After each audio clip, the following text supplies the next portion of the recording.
and welcome back to AdBits.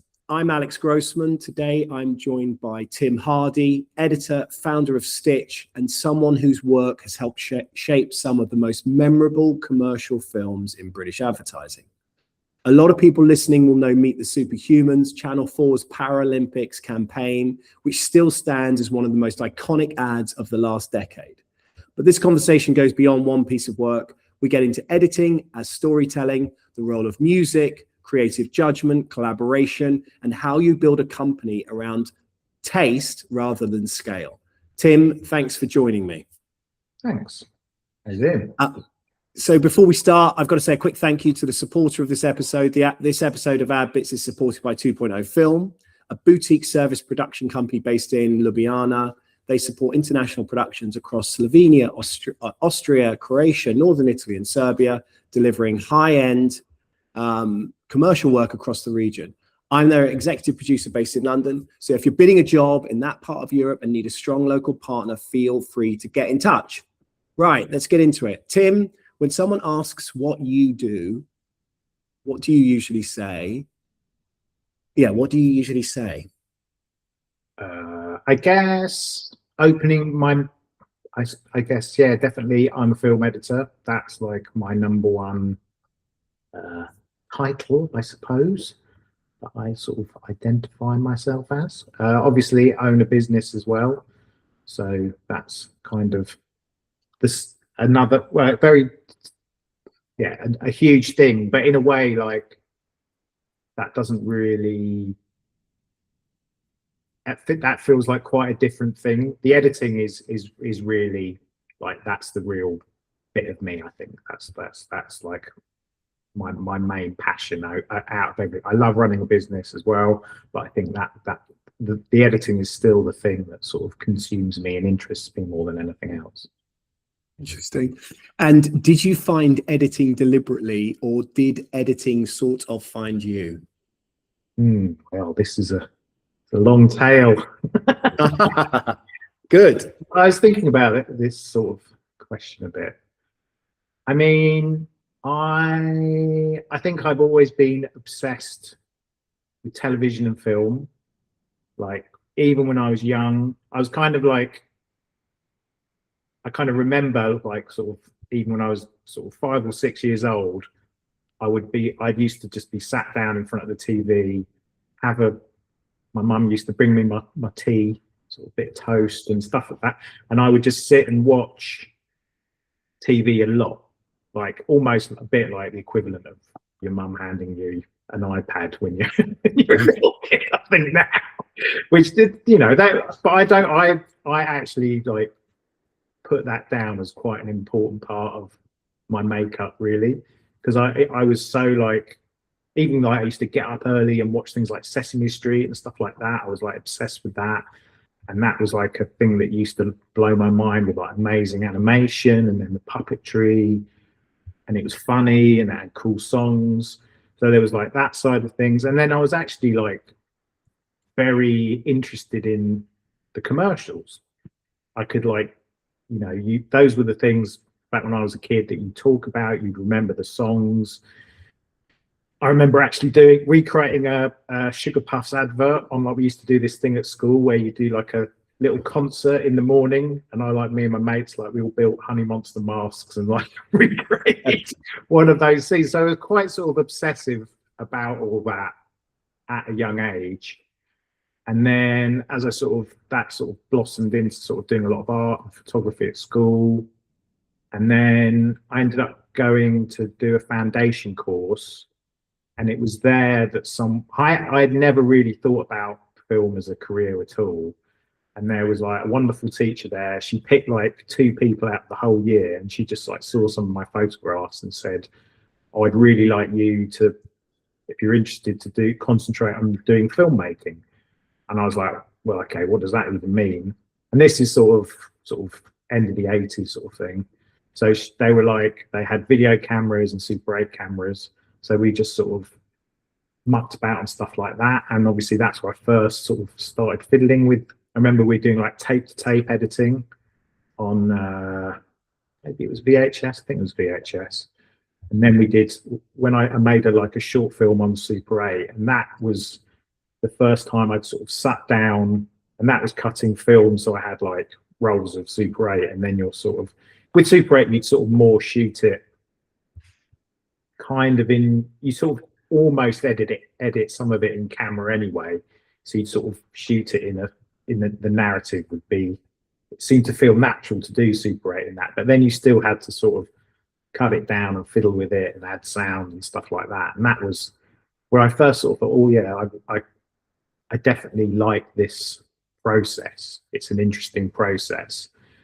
And I was kind of like big into computer games and just would sit a lot at home listening to music and stuff like that. So it all kind of felt not like, it's not complete. It is solitary, but it's something you can sort of sit with people and chat about and experience, and that's what I really liked. And so that opportunity led me to go to film school in Sheffield. It was and that was a great course.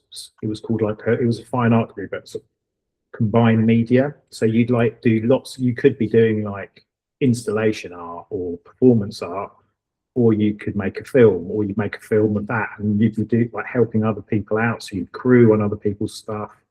So I was like, I probably like initially was like, I think I want to be a director. But the bit that I like shot maybe 2 or 3 films in my degree course. But the bit I really liked was the sitting alone, noodling away for hours. And again, this was still, it was again, like either cutting up 16mm or cutting on, back then, again, tape to tape, so pneumatic tapes and stuff like that. But again, like, really love that. And then I was like, right, I want to work in the film industry, moved to London and got a running job at a post-production house. And that's when I sort of saw how it was all more organized. And weirdly, they used to cut like the Crystal Maze there, and they had like these, because I thought most film editing was still done on film. And this was sort of mid-90s. And then there was these 2 guys down in the basement. One was working on Avid, the other one was working on Lightworks. And they were basically doing what I was like, what is this? And they were like, oh, this is like offline editing. It's the new thing. And I was like, what how did it works on computers? And I was like, what the hell? And yeah, just that whole idea of non-linear editing, and that like really piqued, because I was quite geeky as well. So I was like, oh yeah, this is like a really interesting thing that I hadn't really thought about. And then I managed to heard about a job going at a proper offline editor's commercial house, and got a job as a tape op there. And that shows how long I've been in the business. You actually had tape ops and things like that. So yeah, got a job there, and that's where I sort of really got into it. And I was like, no, this is definitely what I want to be in, what I want to be involved with. And they were like, you know, the editors there were working on all sorts of like great commercials and car commercials and stuff like that. And I loved it. And so that was like, this is what I want to do, basically. It's exciting times. I was just going through, I've started on one of the platforms I've started sharing like old ads, obviously. Well, not obviously, but I've started doing that. It's been really popular. And some of the 90s stuff you realize was, you know, sort of some of it was peak advertising. You know, if you're tangos and stuff like that. Amazing. Yeah. And even like all the Tony K stuff. Yeah. Dunlop and things like that. You sort of have that amazing sort of visual work, and then you'd have like really good comedy. So I mean again, like I kind of almost think the 80s there was some real like comedy, particularly, was just so good. And you just sort of, you think of like I suppose they were sort of 90s, but all the Carling Black Label things and stuff like that as well. Like the Dam Busters one is still like one of my all-time favorites. So yeah, it's sort of, yeah, it's definitely, it was an interesting time to join then, because it was my partner, actually, we're sort of the same age, but I started after uni. She started when she was like 18. So she was very much within the film world, where it was like the cutting rooms were all small, little, smoky, just like maybe 1 or 2 rooms with loads of bins everywhere, with all the film hanging up. And she loved that whole sort of filmic thing. And when I started, she was like head assistant, and it was weird that she was like less keen on the sort of the computer side of it in a way. She sort of missed that. But because I guess I'd never known it, like we'd obviously everything was still shot in film, and you'd still like you'd go and see rushes quite often. Like they project rushes, so you go and see the print at Mr. Young's or something like that. So that was still a thing, but it was definitely like I joined just as the big transition to digital basically was happening. And I think that had an effect on a lot of on the sort of work that started to come out maybe as well, because it was meant you could play more, I suppose, and do more things. But then it also meant people were more involved. I think before with film, like people found it weird sitting there while you're sort of chopping stuff up. It was harder for like people because you basically, to show a cut, and quite often to put it onto a tape, you'd have your cutting copy of the commercial.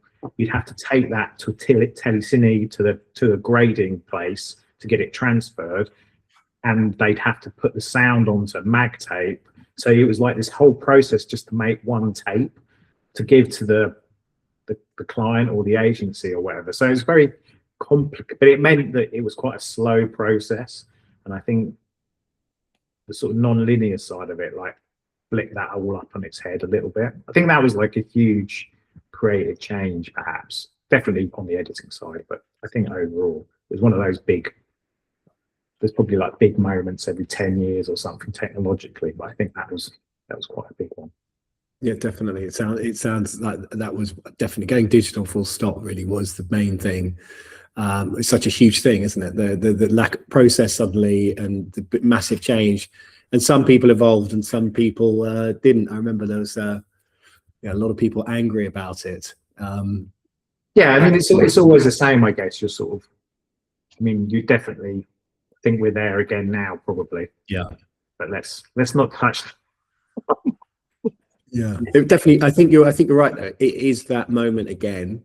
You said 10 years, but I'd say sort of 20. In this instance, it seems like 25 plus years. And well, I suppose the other big change was going from film to digital. Yeah, that's the bit I'm talking about. Yeah, I suppose that is about 20 years, isn't it? That's like. But I feel like in a way that was not a bad thing, because again, it like not good for like the labs and neg cutters and all the people who lost those jobs, but in terms of work, the way it affected work was that suddenly I remember particularly sort of mid noughties, people were just like, probably because the credit crunch was about to happen, but there was you get a lot less footage because budgets were cut, and so everyone's like, oh, well, you get like an idea was shot and then like an hour and a half of footage. But as soon as you sort of the digital thing really got going, you'd suddenly be getting like 5, 6, 7 hours worth of stuff, and it was quite for an editor that's quite exciting, because suddenly you've got a lot more to work with, and it sort of maybe gave the job a bit more kudos in a way, because you were suddenly having to deal with a lot more stuff, which I think it's interesting you say it. Sorry to interrupt. I mean, it was just something popped in my head. It's interesting you say that about having more, because people do talk about that, don't they? They talk about being on set, being able to shoot more, turnover. The language has changed on set because of digital. You can just keep running, and some people find that very frustrating, and some people think it's great. Whether it's an actor, or directors, or anyone really, because they can just keep going. And my understanding was, and it's interesting you say that it's more interesting to have more material. It seems obvious when you say it like that, but I've also had other people saying, there's too much material sometimes, or it can be, or it feels like there can be. You can be overladen with stuff. Do you find that? I think as long as, I guess in the end, like say again, we get onto Paralympics, but those are the sort of jobs where they needed that a lot of stuff. Obviously, like if you're doing like 40 takes of the same thing, and they're not that different, it's like that's probably not going to be helpful. And then and I guess more sort of like dialogue driven things, well, that's different because then you want like different styles of performance, different nuanced performance. So it's got its plus and minus. I mean, I'm always more worried that they go, oh, they've been shooting for 2 days, you've got like an hour and a half, or they've been shooting 2 days and you've got 5 hours. I'm like instantly slightly more happy about the 5 hours because you've probably got more to play with, and it's like there's going to be usually with the ones where there's a lot less. They're obviously, it's probably slightly budget driven and slightly. It just means there's probably been slightly less creative options being done, and it's probably stuck much closer to. And some jobs, that's what they are. That's the way they, a lot of special effects jobs and stuff like that. You're kind of just shooting what you boarded or prevised or whatever. Whereas, yeah, I'm more of a fan of more stuff within reason, I guess. Whatever that is. I mean, yeah, I'm always in awe of of your patience, the ability to be so patient to go through all of that stuff. But I suppose it's once you get in the headspace and you're putting it all together, it's actually quite exciting. I guess. I mean, there's a nervousness before you start a job, because there's like, oh, it kind of depends because there's so many different variables. But like, say, if you're every, which I think is a good thing that I still get that, even been doing it for years and years. But I guess it's I'm sort of quite strict on myself to sit down and make sure that I'm going to look at it all carefully, because sometimes it's like there's a slight thing of, oh, I could probably just rough this out, sort of work. And I very rarely do that, but I maybe like with a dialogue scene, you can do that because that will give you a basic structure to work on. But generally, I'm like, I want to sit down and do it all. But there's kind of, I feel myself going, oh, go on, this bit's boring now. Come on, let's just get on with it. And I'm like tempering myself to sort of go, no, come on, trying to sort of discipline yourself to keep going and like never go, oh, well, maybe I don't need to look at that bit. The only thing probably I'm a little bit less conscientious of is someone holding a phone and moving their thumb. Like that's the one lot of which we get so many shots. That's like half the work these days, where it's like you get the boring phone shot. Or that's the one thing I probably should be a little bit more conscientious on, but I'm not. No, it's so interesting because it's such a different, and that's why I wanted to talk to you. There's so many amazing parts in our industry, and they're all so equally. It's so important, and the editing process, it's like is such a major part of that. And it's just so interesting to hear all this stuff because people don't who don't know the way things work and how much coverage gets shot and all of this stuff. It's such a major, the editor gets all this, they get dumped all this stuff basically, and then have to turn it around normally in a very short space of time and put together that film from it. And then I was listening to some editors talk the other day, and they were saying, everything's been storyboarded. Everyone, the director and the producer, have been going on this sort of journey, as it were, to collate and collect all this stuff and this creative sort of whatever the situation, it can be good or bad. And then the editor is picking up the pieces and they're starting afresh on a whole new day.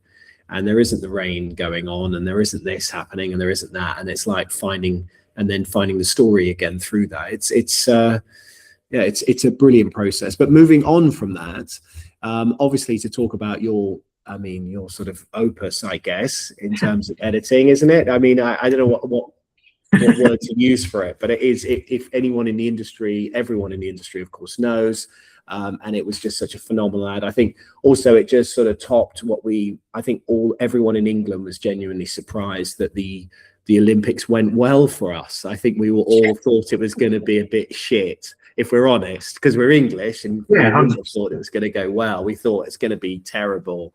It's not going to be done well, and it was actually the opposite of that. I think it worked perfectly, and everyone sort of came together. If you can say that, I guess. And the Meet the Humans for me was the sort of the cherry on top. It was the communication for all of it, wasn't it? Not just the Paralympics in a way. It was just. Yeah, I mean, that was weird because obviously it had nothing to do with the Olympics. I mean, no. the actual part of the end line was kind of, what was it? It's like this is the main event type thing. But yeah, I guess it was quite a weird phenomenon, really, which I was really so exciting to be involved in. But I think I was chatting to Tom, the director, the other day about it, and he, I think it is like, I think no one really thought it was going to be that big a deal. And yeah, just to cut you off on that point, because I've got all these other things. You're literally just jumping. You're going through everything. So I just want to, sorry to cut you there. But when that project landed, what did it feel like from your side? I mean, you were just about to say no one knew it was going to be like that. I mean, I guess it's like, was the director excited? Were they excited? I mean, I'd worked with Tom and For Creative, like my whole 10 years before that. I probably worked with For Creative, Tom mainly, and a few other directors. That was probably like a huge chunk of my work that I'd done, and so I was quite on board, even though I wasn't directly employed by them, but I think because of my relationship with Tom, and we'd done loads of other stuff, and this was quite a different thing for him. I think he'd done like a lot of the work we'd done was more like celebrity based with the talent and stuff like that, which was like really good fun. And him and Brett, who was ECD before, they'd created like probably one of the most unique sort of, I don't know, sort of personalities for the channel. I mean, yeah, I think so. A bit of an energy to it, didn't it? Everyone knew what Channel 4, and very sort of were not afraid to take the piss out of themselves and stuff like that. It was weird because it wasn't really like doing normal ads, because Tom would generally the last like 5 or 6 years it would literally be kind of him saying, yeah, I think that's good, I'm happy, and then it would go to marketing and they'd just sort of rubber stamp it generally, or go, oh, could we maybe just have like this shot in, but they'd be like really like so it was very creative driven and very and it was so sort of, it was quite fun really, that you just wouldn't really, I haven't experienced really in any other spheres of work that I've done. But I think that all because that was basically Tom's, because he knew he was going to leave and sort of become like a full-time director. So, and he was like ECD at the time, so I think he sort of saw it as he wasn't meant to be directing it originally. I think they were going to like get some big like Hollywood director to do it, and it was going to be much more sort of like a sort of superhero type idea. But they basically trashed all that, I think, and then it became much more, let's do something. Sorry? Real people doing real events, and just sort of elevating it. Very, very raw, very like, yeah. And the first lot of rushes I got on that, basically they went to, it was like a qualifying Paralympic event for swimming.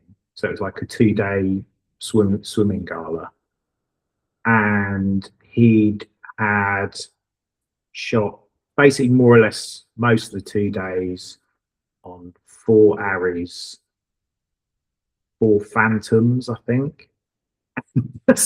There was so much stuff. There was like 30 hours of stuff on that first one, and I was like, and I think I was about to go on holiday And I was like, oh my God, like.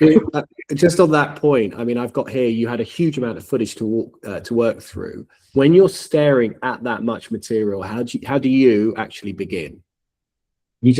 I guess you just Dialed in, or you just start at the beginning, and you like, with something like that, that's actually like, the good thing about it was I had loads of time, and you don't normally have that. I had like, and it was shot in, because of the nature of when athletes were around and available, you could basically you'd have like a load of stuff like the swimming stuff, and then you wouldn't have anything for another 2 weeks, and then they go and shoot some of the athletics, or there were so many sports as well, and just trying to get all these people where you could get them in a locate. I mean, again, the production on it was like really good, really clever, sort of. And Tom was like, no, we need more stuff. We need more stuff. There was no sort of stone left unturned, almost, I'd say. And then I'm slightly going off on a tangent, but then even on, because you've got the middle bit of like, you know, how people started their journey. So like someone getting by a roadside bomb or in a car crash. So there was all that to shoot as well. And like, say with like the Afghanistan bit, again, he shot like a film. It was like a whole scene of like troops coming through ambushes, shot it all like sort of, you know, Kubrick style.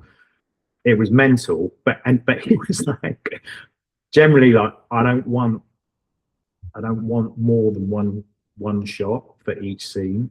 So we virtually, if you look at it, there's virtually no action cutting whatsoever. I think maybe there's like one shot, maybe, but generally we pick like the sort of creme de la creme of. It was really like hard because there was so much stuff.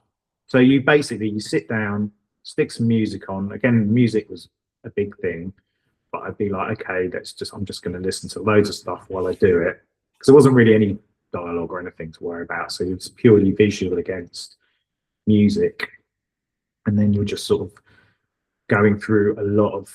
I mean, some of the assistants sort of organised it a bit, because I'd been away, so I think they organised, like, did a sort of trimmed down slightly on it.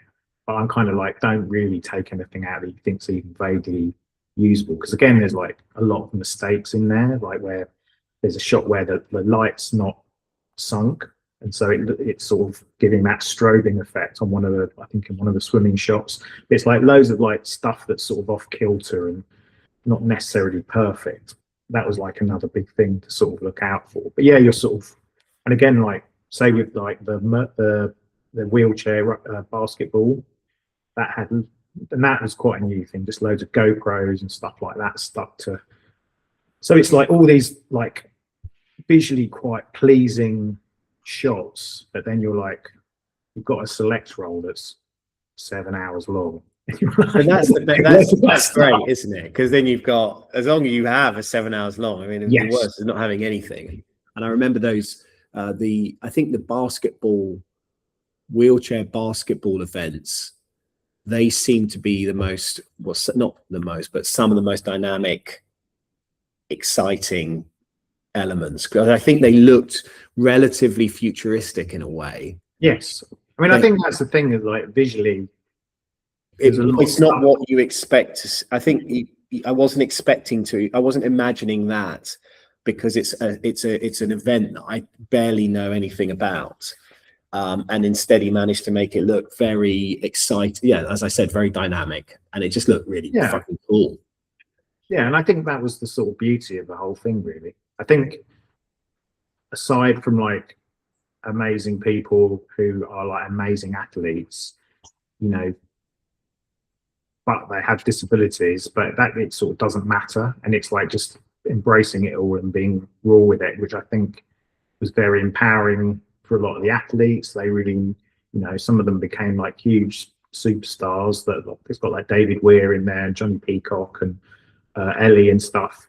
It's you know, it's something I'm very, very proud of that I've got to work on. And you know, and when it did we knew like probably a month in or two that I was like, yeah, this is going to be wicked.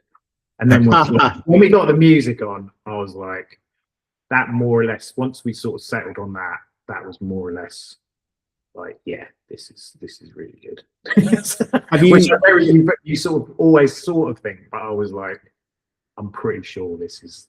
I mean, on that point you've mentioned, can you tell? You know, and what I'm saying is, in your experience, how many times, for example, have you thought this is fucking great and it's going to work, and it's flopped? You know, in those times you think, is it a normal? But can you? I mean, I think you can tell. I mean, but then, you know, I think you can. I mean, I probably thought it, and then it's been a bit like on some things. And yes. Like, but I like with that. Like you feel it, you get like shivers when you like. There's still certain. I watched it this morning, just so I haven't watched it for ages, but I'll watch it. And there's like a shot of this kid who's shot down below, and he's in the arena, and he just pulls his sort of face, and it's like yeah, that's like a buzz just watching them. So it's sort of, I think on that one more than anything, I probably felt pretty confident. I was still shitting it when he sort of, you know, and everyone's always got something to say. But I think it was very lucky in the sort of vibe of, I'm trying to remember, I think it came out before the Olympics. So I wonder if it almost confused people a little bit. They were sort of getting into it kind of, everything, like, because of the music and everything kind of got adopted as the main advert for the whole event, really. Yeah. Which was, you know, I think was kind of down to luck, and the fact that, you know, when the Olympics went so well, so I think everyone was like super hyped for the Paralympics as well. And I remember, like, we went to see like the final 100 meters, like Channel 4 sort with all that out for us to go and see it for the Paralympics with Johnny Peacock and stuff. And I remember that was just like wild, like right down the front, and you could feel the energy of it. So it was really good. It was, you know, quite a big thing. I feel like I've achieved something. It was a problem. It was, you know, I think that's when I'm talking to people now, I think there's a frustration that there's, you know, it's trying to create culture. And, you know, it was a cultural moment because of a film that you created that was an advert. Yeah, kind of weird. And it's but those moments are less and less. It's interesting. I've been going through looking at old ads, putting it on, as I said. And I'm definitely going to put this on next week. I was thinking, in my mind, I was saying, I've got to have Meet the Superhumans out. But it's interesting. A lot of those ads, that they were real moments where everyone spoke about them. They had a real impact. And I think, I guess that it was slightly at a time as well when still, like, the internet had not and social media had not fully taken effect. I don't think. I think like people were still. Yeah, I think people. And there was no scrolling going on, and I think the idea of people, they were just talking about people, 2 screens. If I remember, you know, people were just talking about that, about, you know, TV advertising in that context. I mean, I think it was a thing because there were lots of, you know, probably YouTube wise and stuff like that helped. Like, it got a lot of hits on YouTube and stuff.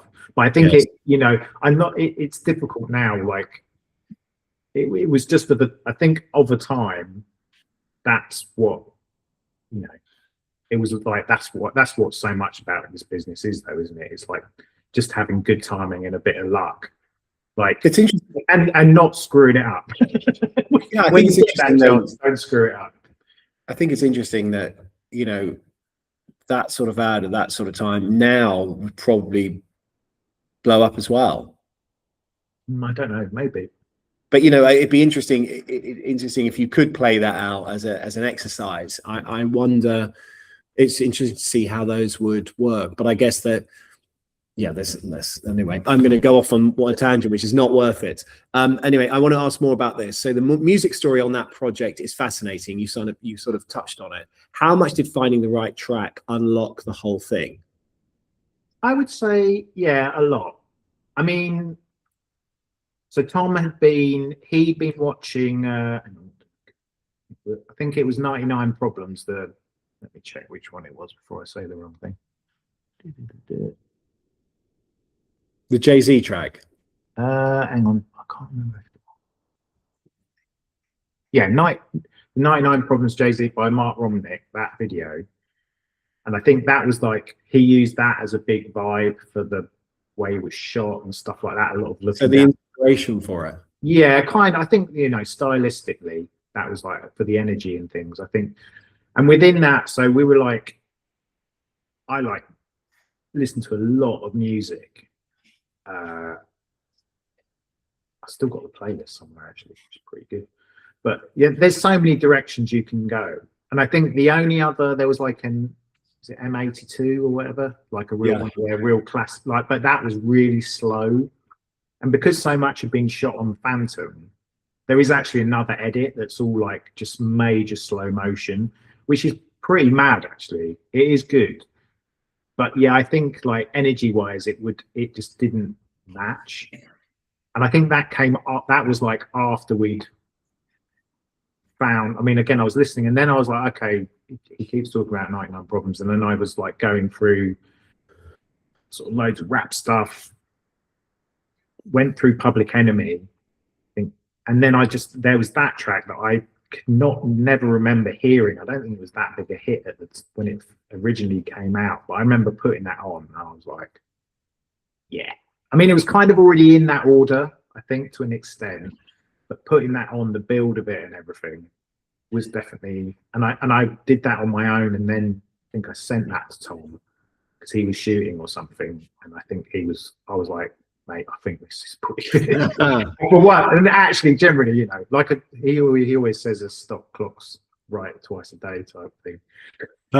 Yeah, that's right. A broken clock. So, but yeah, it was good. And I think, but again, it's like in the end, I think it's like his decision to go with that.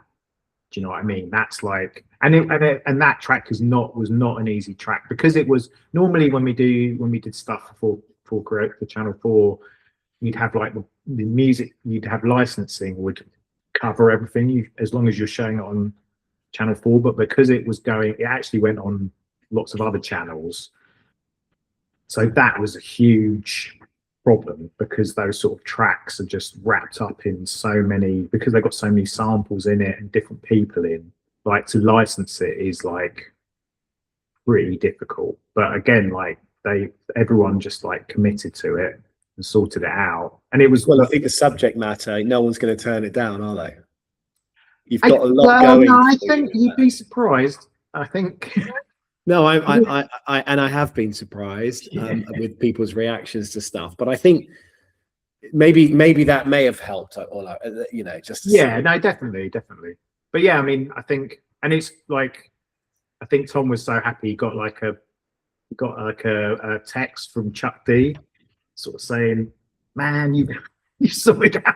This is so great, and it's sorted our careers out. We're having like a bit of a renaissance." And I went to see them last year with him at the Albert Hall, and they played it and kind of said something, and it was wicked. It was like, and we were like, yep, we did a how amazing. I mean, Chuck D, it doesn't get better than that, surely. It's the ultimate text. I hope he's kept it. Yeah, I think Tom and his son waited behind. They went in. I was like, I can't do that. But you guys, it's all about you guys. And they went in. I've got nothing to do with this at all. I did an ad bits interview with the editor. You know what I mean? I'd have clambered in. But yeah, no, it's good. I think, and yeah, that was, and that's, picking music is always incredibly difficult, and you get it wrong so many times. But yeah, that was. And then you find the right thing and you can't get it cleared, like you said, or there's a myriad, or they haven't got the money for it, because unsurprisingly, the most amazing track costs the most money. Yeah. So moving on now to editing and taste. With all this change, one of the words that keeps coming up is taste. It's just pervasive, and it's something that people in our industry seem to have in spades. For obvious reasons, and well, not everyone, of course, Tim, but most of us will. Everyone's got taste. It's just whether it's any good or not. So here we go, straight away. So I hear you, but okay. So on that, more broadly, how much of editing is technical skill and how much is taste? I mean, I'd say, like, you take the sort of, let's stick to London, say, and like the main sort of editing houses. Yes. Basically, technically, everyone's very good. Like, you're going to be good. I think everyone's brilliant, aren't they? That's the challenge. Basically, everyone's at a certain level is everyone's brilliant. Yeah, and I think against everyone's great. You can't really. Yeah, I don't sit watching. I actually do still watch commercials on TV quite often, and it's like I'm generally not going, "Oh, that's." I would definitely do it sometimes. Go, "Oh, that's a real shonky one," but then I'm like, "Oh, it's probably not their fault. You know, they got made to do that." But yeah, exactly. Yeah, I think technically everyone's pretty good, but yeah, then the sort of style and taste side of it is big, but also it's like selling through like weirder ideas is always like a bit of an art form in itself. Like there's so many hurdles for something to get through to be good. That's kind of like, say, with Paralympics, there weren't actually that many hurdles. Like the Paralympics didn't really seem to have, they were just like, oh yeah, this is cool. And like the main people at the channel were like, I don't know, I don't even remember really sitting down with anyone. There just was none of that normal process. But like most commercials are just not like that. So that's the thing of like how you can make like the coolest edit with the greatest bit of music on, greatest soundtrack and funniest thing ever. But for it to stay in that state to going on the screen, that's where all the work is really, I think. And trying to like sell that through, and you know, and again, it's like not necessarily like the director might not necessarily actually be the one that comes up with the best idea. Like what I've learned over the years is that you sort of never like be very careful about poo-pooing something before you tried it. Basically, like so many times you're like, oh, it's a really bad idea. Please don't make me do it. But you're like, yeah, cool. So let's clean it up. And I feel the director sort of clenching the fucking desk. Oh, no, I don't want to do it. Just look at it. And, you know, maybe you sort of, if it is going wrong, you stop. You can sort of guide it away from that. But I think it generally, like digging your heels in is probably not going to work. Like, I think it takes experience to be able to say things like that. Because when you're younger, it goes wrong, yeah, and also when you're younger, it's like what you're talking about. This is the best thing ever. Don't even look at changing it. You know, you could be killed for such rudeness. I actually learned the lesson. I learned that the best. I was doing a pop video quite early on, and basically, I thought it was good, and I was like, oh, but there's some things bothering me about it. And basically, the director and producer came in the next morning, and they'd shown it to the client, and they were all like really dejected, and just went, "Oh God, they really hated it.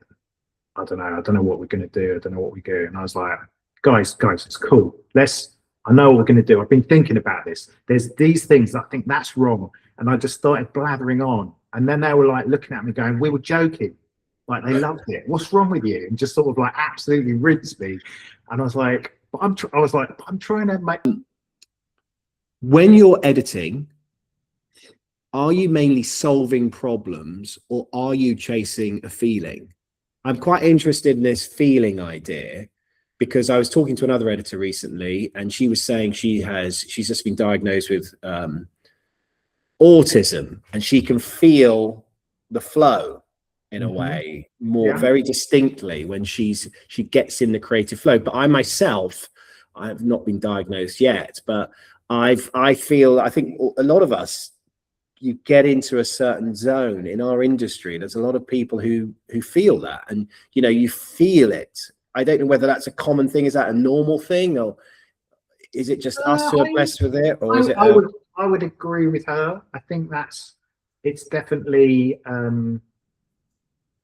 It's kind of working because there's it sort of depends on the job, but there's some things that are like,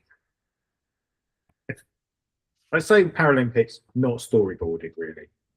not even, you know, at best that there's some scenes. You don't really know what you're doing there. You just sort of, that is like basically just built on, you're building something, you're building a narrative in some way, but you don't really know what it is. But that's like between you and the director, it's kind of, but on other jobs that are like more worked out, then that is in some ways that can feel initially more like building blocky, and you're kind of blocking things out, but that's never going to be enough. You need to, like, whether it's going to be a bit of performance or using like a little offcut of the film or something. Sometimes it just needs something else to, and definitely, like, I'm quite when you're doing a lot of, like, say SFX type jobs, I sort of feel like you do need to kind of do some of the work. You can't just go, oh, that's just going to be that. I want to kind of do it in a way that you can, like, visualize what you can see, what you're looking at, and that gives, because that can, you know, can give some sort of emotion to it or a feeling to it. So yeah, well, I think it's a bit of both, because it is like there's a lot of like sort of donkey work in editing that you just have to do, and you have to kind of build up. But then, like, there's this whole, the sort of audio side of it can do a lot of work, and getting good sound effects. And I thought what I've done quite a lot in the last few years, trying to like get involved more with film projects, is you do a lot of these sort of sizzle reels that are sort of like trailers that are pitching an idea of a film or a movie. And that's quite interesting, because you sort of not really got a lot to work with. It's like using, like, you're just nicking stuff from other films, but the sound on those is like huge, and it can, like, really, you know, quite that sort of cinematic, you know, rumbles and stuff like that. But all these sort of things can really give it a whole nother feeling and emotion to it all. And I think those are all the, yeah, I mean, the long and short answer is yes, there is, I think, the flow and the emotional feeling of it, because that's like, why else does anyone watch anything? It's like, you don't watch it just to be, you know, to feel nothing and experience nothing from it. So you've got to, that's, well, like, I guess, viewing it as like a viewer, I suppose. You say that, and then recently, I don't know about you, but I can watch anything. I almost enjoy the terrible sometimes. Yeah. And well, I'm a huge like reality TV. I love reality TV. You see, no, that's Satan. I can't go there. No, that's a line I won't cross. Even when I went and worked, I'm working service production side, and my first world of that was going with Palmer Pictures, and they do famously or did all the Love Island stuff. Mm-hmm. And so I would be, you know, working with a company who was doing that, and I was talking about it very often to clients and things like that. But my wife was keeping me informed, because she was very much, you know, she was watching it all, and I'd be like, "What are you doing? This is awful." She was like, "I'm doing your work." I love Love Island, but I was always a huge Big Brother fan, and to be honest, Big Brother really is like a masterclass of editing. Like, imagine how you'd approach something like that, and how the story arcs and stuff like that. It is like, it's genius, really. And you're sort of on that point when there was this brilliant scene that I had from in the studio. So the Palm Pictures was set it up, but you can visualize a really beautiful villa. And then the next door, so this drone would go up and down. You'd see all this stuff. And you're like, that's a really nice villa, beautiful villa. That's very pretty. Where they're living is wonderful. And the next door was this sort of container bay, you know, like a camp, like an intern. I don't know how to describe it, like a prison camp of some sort. Yeah. Where all the lowly editors and direct everyone else. Yeah, I imagine it's hell to work on. Like, well, it's so interesting you mentioned it, because I was always imagining, because exactly as you said, it's a masterclass in how it's a real skill. It's an amazing skill set to be able to build something that was actually. I did this talk job, which again Tom directed, but that was, so basically they found a family, and the whole premise was, let's just film this family for like a week with hidden cameras. So they full Big Brother style, and they just put cameras on. But I mean, again, like directors' skill in that was choosing the family. They were like basically the son and the daughter, Sophie and Pete. They're now like one of the main Gogglebox people, and they're just like so funny naturally, and so. But it was like, again, that was like crazy amounts. That was way worse than I think that was like in the hundreds of hours. Like it was mad, and it was all multicam. So you're trying to like, and that was like I couldn't even look through most. I had to have help. So we'd like build like all these crazy spreadsheets of working out. But you're almost like plotting down like when something actually happens, and then you're because there's like.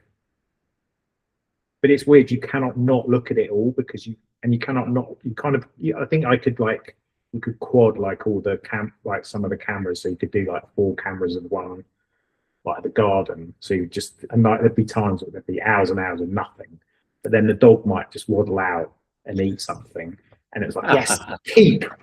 So I imagine it's like a similar thing, but that was like, and I got so like into it. It was like probably a month of just going through it all before Tom even really came in, and it was just like I was completely lost in it and lost in their lives, and kind of felt, oh no, oh, you usually make him a coffee. What's wrong with you? And like, oh god, she's dropped the milk in the sink, and it's like so banal, but it was like so interesting and kind of like, yeah, it was like that. That's why I kind of sort of I don't know. It was kind of ideal that I was so into that sort of format of TV that it kind of but it was like I found it actually like that's one of the most interesting jobs I've ever worked on, I think. But again, it's sort of the banal. It was so banal, like mostly everything that happened, but because they were so interesting and funny, it sort of was a joy, really. That's so interesting. It's so interesting you mentioned that because I never really, because I don't, it's not something that I'm interested in necessarily with the reality show stuff. It's just, well, it's not that I'm not interested in it. It's just not something I'm engaged by. Yeah. So I don't. It's a guilty pleasure for me. Yeah. I mean, yeah, but it's not, but like my partner, she's obsessed with it, not obsessed, but she loves all of that stuff. And it's just so interesting to hear that perspective, that reality of the craft within that world. Because I just don't engage with it. I don't consider it enough. But I do know I feel sorry for them. Yeah. Trolling through. So, I mean, even the total job was like, that's like a milli percentage of what they'd have to do. And I guess it's like, how, I imagine like Love Island or something like that is incredibly produced and noodled. And probably even like, but Big Brother kind of always felt like the rawest of that sort of stuff. I mean, definitely in its like heyday, I think. But I think also Big Brother felt like a phenomena. Yeah, it's an experiment. And when it first started as well, it was like I think everyone just watched it. It was so normalized to watch it. I mean, it was on television a lot as well, of course. So yeah, that's interesting. Oh, that's really interesting. All right, so and moving on, collaboration now. You've spoken about the importance of the relationship between editor and director. What makes that relationship genuinely good? I mean, it's probably, I think you just have to get on pretty well, really. Like, I mean, it's weird, like, probably working with like regular directors is probably like a smaller percentage of most of the work that an editor will do in a way, unless they're like absolutely on fire. But I think a lot of the work will come, maybe you'll be doing jobs with people you've not worked before, or you're doing jobs that are coming through the agency and stuff like that. But that's where the magic can happen, I suppose, if you get on with someone. Because I guess the thing is, I mean, maybe it's true of anything, but I guess no one has to work with anyone. There's no like, you have to work with this person, particularly in this industry. Like, it's quite rare to be made. Maybe in America it's a bit more like that, but here, if a director says, "Oh, that's my editor," it's not really questioned, or if they pick whoever they want to use, it's fine. So it's like, that's the key, is like, if you can kind of connect, I guess when you first start working with someone, you'll kind of, maybe I've even got like it's a little, not, I want to say it's like going on a date, but it's a bit like, oh, so like, you know, what are you interested in? Or you're trying to like, not, it's not just like, if you just did it about the work, I think it would be a bit forgettable, because it is like, you're generally, on most jobs at very least, you're going to be spending at least a week hanging out and stuff. So you've got a lot, if you like not talking to each other and it's just like super awkward, it's it's just going to be so painful. And I have had that. I've got like had directors who I'd like 100% like, almost like, oh my god, like what's wrong with you? It's just not happening. That's not their fault or my fault. It's just like, you're just so different, or maybe it is more than, I don't know. But generally, like, like everyone's really nice, everyone's really friendly and chatty, and I think directors by nature are like reasonably outgoing and able to like, but yeah, I think that I kind of like prize that. Again, it's like, as I said, with like all the editors in Soho, they're all really good. So technically, unless you're like really sloppy at what you do, I guess that's not going to be necessarily the thing that swings it. It's going to be how you like, because that will bring out the better work. If you get on well and you can, I think, having a bit of a laugh about stuff and connecting with, whether it's movies or TV shows or books or whatever, or just politics, well, probably not too much politics, but definitely like those sort of things that you can just chit chat about. And that, like, I don't know, I think it kind of helps the creative process. So you're more relaxed, and between you, then you can be more honest with each other about what you think. And if then you feel more comfortable going, I don't think this is very good. Or, but I mean, even with, like, I've worked with Tom the longest. That's like 25 years I've worked with him. And even now, like, we still argue, and we still like, probably a bit more married couple at this point. But it's definitely, yeah, it's very, very interesting. But then I've worked with, I did one job with an American director, and he just did the entire job via WhatsApp. I mean, that's weird, right? But that was like, and it turned out well, but it was like, it's a very strange experience, and again, like, I feel like, I mean, maybe that would have happened before COVID, but I feel like that's been the big thing that's kind of upset the apple cart in not particularly, it's sort of getting back to normal, but it definitely has had a huge effect where, it's obviously a lot easier not to come in. Like, you can cut on Zoom or Teams or whatever, like live edit is amazing. It's really good and it works brilliantly, but almost too well. So it's kind of like the bit that I think sort of makes your relationship really solid with a director is spending time in a room together and just like that sort of bonding. And I would hopefully like to think I'm pretty good friends with most of the people that I work with regularly, get on well with them. So but that's harder to, and that's why I feel, I think it's tougher for people coming up now, because when you're working on low budget stuff, like, the chances of you sitting a long time with someone in a room is massively, like, it's just not going to be a thing so much now. And that kind of, I think that's a detrimental thing, really. Yeah, it's interesting with, I'm hoping we're going to come full circle with this because of the technology enabling us to not be there. There'll be a pushback for more human interaction soon. We'll be. To be honest, I think it's definitely people want that still.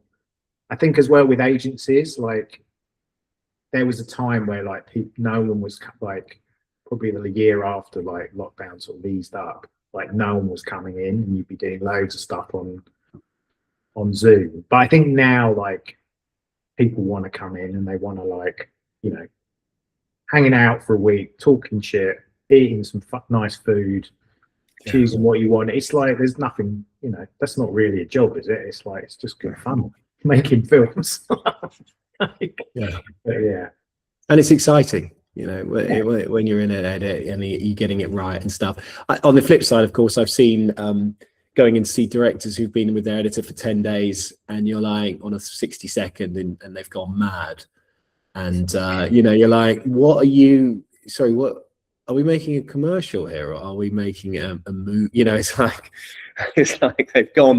they've passed to the other side of thing. And I found that be quite funny. There's now a very important director's cut that is the only thing we're able to show the agency, and all that sort of madness that can go on, which I find equally fascinating. I quite like all that. I kind of like the craziness of it. It's so stressful, and I've had some real bad ones. It doesn't happen that often, and you're sort of like when you're in it, it's like horrible. But they're pretty good stories afterwards. So it's like, but it's definitely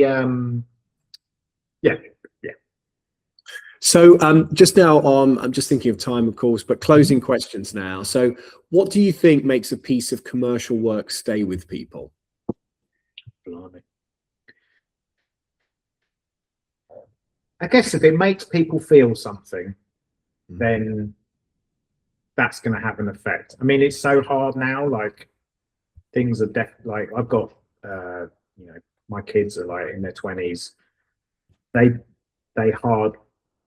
probably hardly, advertising wise, I'm sure most things just fly over their heads, to be honest. But yeah, there's always something. And I think humor's still really strong. I think that can really cut through. I think that's important. Like probably most of my favorite commercials are all comedy ones, if I'm really honest. Just like sort of absurd, silly things. But yeah, something like that, I think. And what's one thing you wish more people understood about editing?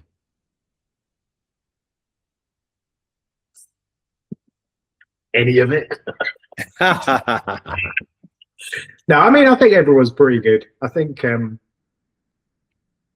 feel like people don't have that many things where people are just like clueless that come in. Everyone's pretty much understands it, really.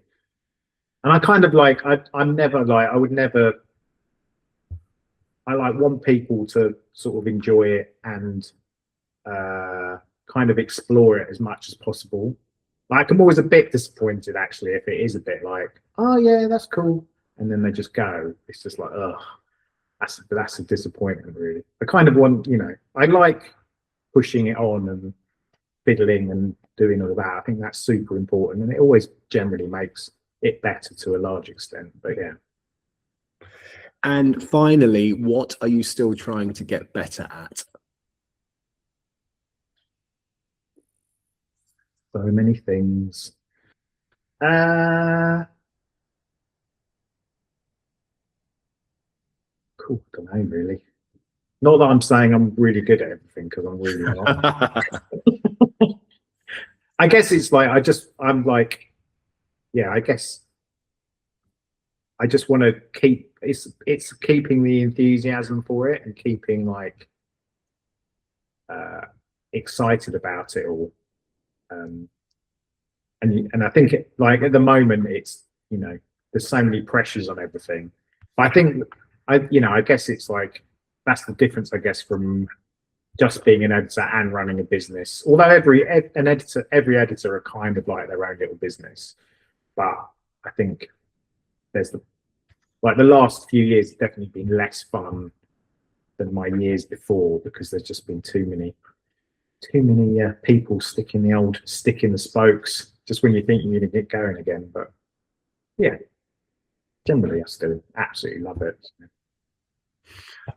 Well, listen, Tim, thanks so much for joining me, and thanks for everyone listening to AdBits. If you enjoyed this episode, do share it with someone in the industry who'd get something from it. I'm Alex Grossman, and I will see you on the next one.